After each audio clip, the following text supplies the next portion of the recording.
हरिओम. आता थोड्याच दिवसात सगळ्यांच्या घरी गणपती बाप्पाचे आगमन होईल आणि प्रत्येकाच्या घरी सकाळ संध्याकाळ गणपतीची आरती गायली जाईल. सुखकर्ता दुःखहर्ता वार्ता विघ्नाची नुरवी पूर्वी प्रेम कृपा जयाची.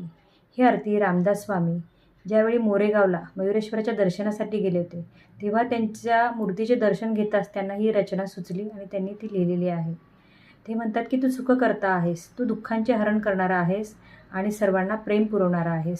सुखकर्ता दुःखहर्ता वार्ता विघ्नाची नुरवी.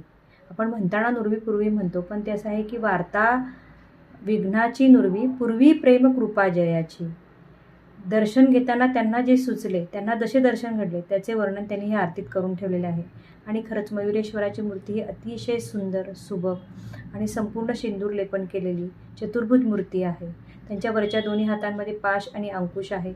डावी सोंड असून एका हातामध्ये मोदक आहे.